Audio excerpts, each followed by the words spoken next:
This video is brought to you by John Robson Guitar Tuition. If you enjoy the content, please consider supporting the channel by enrolling on a course, purchasing some guitar lessons or a t-shirt, or you can join my Patreon. Now, on with the show. Hello chaps, welcome once again to John Robson Guitar Tuition. As always, I do hope you're well. Okay, it's Thursday, so as you probably know by now, that means that we're going to be doing a little bit of window shopping for something guitar related. And this week we're looking at practice amps, the art of getting a good usable tone at sort of civilized living room or bedroom type volumes that won't annoy the neighbours too much. So I'll tell you what, here's the lineup. Okay, at the cheapest end of the spectrum, dearie me, it's a Harley Benton, who'd have thunk it. Anyway, £61 will buy you the Harley Benton HB20R, which is a 20 watt 2-channel practice amp. Let's have a closer look at it here. There's the 2 channels. You've got your overdrive and your clean there. All you get for the clean channel is a volume control. That's it. Gain and volume on the overdrive and a shared 3-band EQ.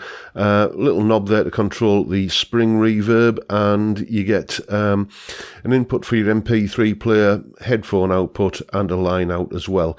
You can channel select between the 2 different sounds that you set up on your clean and overdrive channel, although you are limited to doing it on the front panel there. There is no foot switching between sounds on this amp.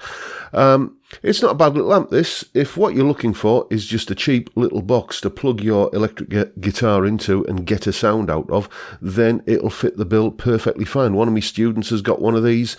He's a gentleman of a certain vintage, let's say, and the simplicity of it is really what appeals to him. He went to this after, using, I think, a Line 6 Spider, and this sounds better than the Line 6 Spider, and it's easier for him anyway, to kind of set up the sounds. He's not on board with, kind of dialing in presets and, and saving them and, all of that sort of stuff. He just likes to kind of look at the front panel and twist the knob and get the sound that he wants. And you can do that relatively cheaply, or very cheaply indeed, with this little amp here. Sounds pretty good. Certainly sounds a lot better than, kind of a 60 quid practice amp would have sounded back in the 1980s. Do you remember this one? Dearie me.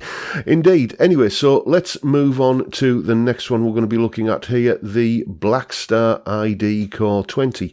Again, a 20 watt amplifier, and this, as you can see, you've got 6 different amp voices. Clean, I think it's clean warm, clean bright, crunch, super crunch, and 2 overdrives. So you're going from the cleanest end of the spectrum to the filthiest end of the spectrum.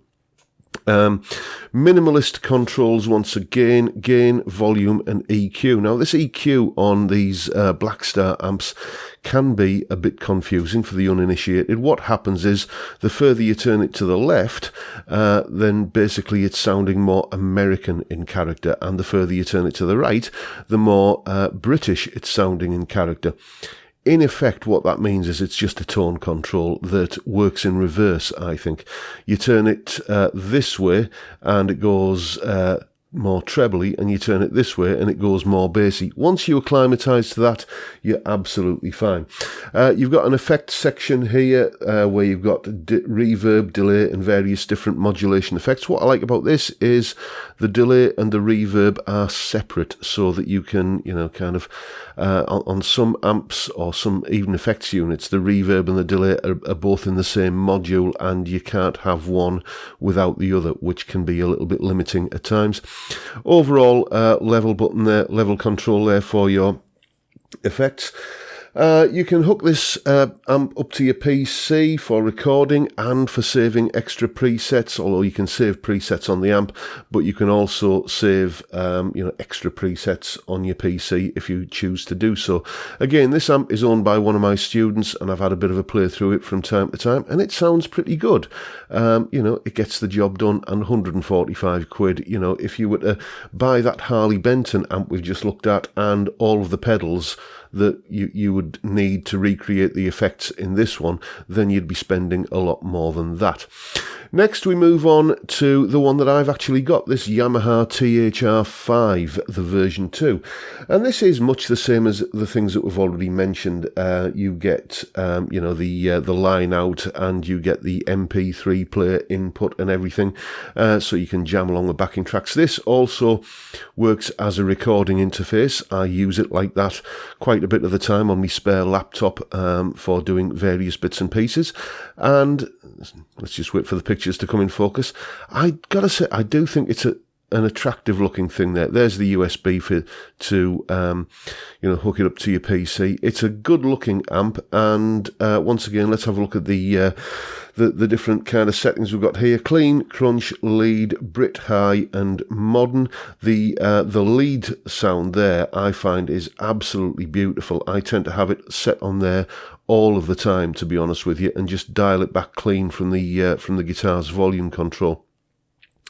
The THR editor that comes along with the software that comes along with this amp also allows you to do, kind of lots of more kind of fine-tune tweaking in there. What I will tell you about this amp is, don't be fooled by the size. It sounds absolutely huge. It is incredibly big sounding. It fills the room with sound. It sounds like you're playing through something a lot bigger than you actually are. And basically that's why it fulfills my needs for, a spare interface to record into the laptop, and just any time I need guitar tones that I can kind of carry around with me on the move. This is absolutely fantastic, and luckily I didn't pay anywhere near the £175 that this cost. I got a really good deal on mine, but even at that sort of price, once again, if you were to buy the amp, just a standalone amp like that Harley Benton, and then all of the pedals and an interface and everything to kind of replicate the functionality that this has got, you'd be spending a lot more than that. Now let's go to probably the simplest amp that we're going to look at today. This is the Bugera V5 Infinium, and if all you want is an amplifier that is just an amplifier and isn't an interface and an effects, a whole effects pedal board and everything, then this could be for you. Basically, it's a 5-watt all-valve practice amp. I'll say all-valve, the reverb is digital. There's no PC connectivity, there's no MP3 input, there's no way that you can save presets and patches on it. What you do is you just do it the old school way and change the knobs on the front of the amp, and there they are: gain, tone, volume and reverb. Very, very simply laid out, very intuitive. Obviously anybody could use this amp and get a good sound out of it right from the word go. The other great thing about this is that 5 watts, you think that's not going to be very loud. It is properly loud. This will have the neighbours complaining, trust me. So what you can do is you can switch the power down from 5 watts to 1 watt to 0.1 of a watt, and you turn it down on that low setting there, 0.1 of a watt, and crank up the master volume, or the volume, because there's no master volume. You crank up the volume and the gain, and you will get the biggest kind of cooking valve amp sound, but at a volume that's, kind of neighbour friendly.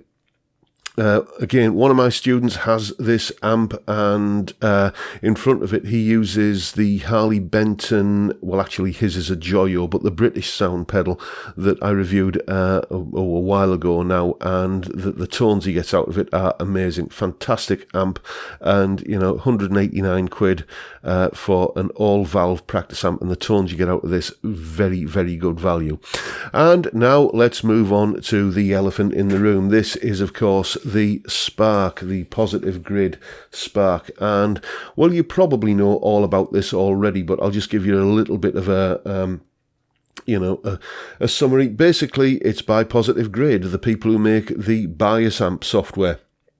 And you're getting all of those rather excellent bias amp tones built into this amp. It's got more built-in effects than you can shake a stick at, and you basically kind of do much of the tonal shaping and effect shaping via the accompanying app that you can see there.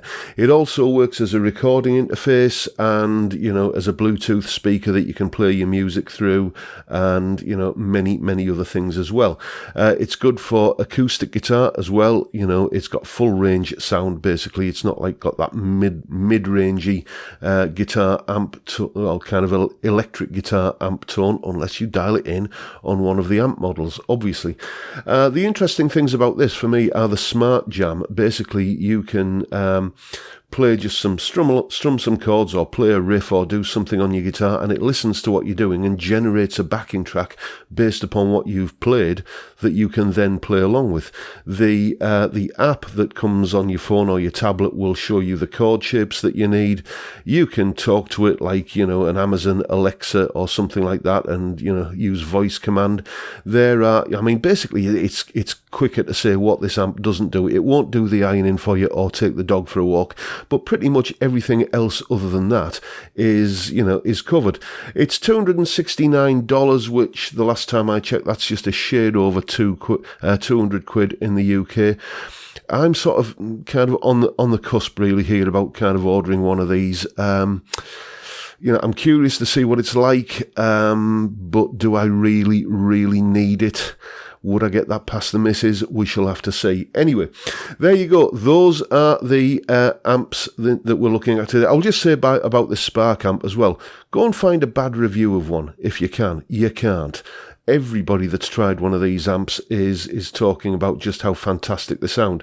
And the thing with practice amps, you know, one thing that, you know, with the small speakers and stuff that is often an issue is they don't really kind of have enough bottom end and bass. Everybody I've seen talk about this amp is saying just how much they have to dial the bass back on the sounds. It sounds incredibly massive, apparently, which is kind of what's fueling my curiosity about it. But there you go. As I say, those are the amps we're looking at today. Hope that's maybe informed a choice that you may be about to make on a practice amp. And now we come to the question of which one would I have? Well, as I say, I've already answered that because I've got the Yamaha THR5, but I am, as I say, getting kind of itchy about that positive grid Spark. I'm just I'm mulling it over at the moment, and I'll keep you informed over, you know, what my decision is. I think we know which way it's going to go, isn't it? Curiosity will always get the better of me on something like this. The desire to have a new toy to play with is difficult to resist. And that is pretty much it for today, folks. Please let me know if there are any candidates that I've missed off this list that you wish had been on there. You usually do, you know. But anyway, as I say, any choices that you would make or any suggestions that you might have for anyone that's in the market for a practice amp, then please let me know. And let everyone else know as well. That's pretty much it for today. As I say, I'll see you all tomorrow on the live stream, 5 p.m. UK time, in case you don't know. We have a live stream where we just kind of have a few beers and talk about guitars, and it's a great way to kick off the weekend. I'd love to see many of you there. I've got some new pictures to share with you of my the continuing story of my Scott Guitars John Robson signature model. So I'm going to try and squeeze out another one of those update videos in the morning. It just depends if I get time. I will get time. I'll make time to do that. And other than that, I'll see you all tomorrow evening on the live stream. So thanks for watching. Thank you so much for your time. Look after yourselves, folks. Stay well, stay safe, and above all, stay sane. See you next time. Bye for now.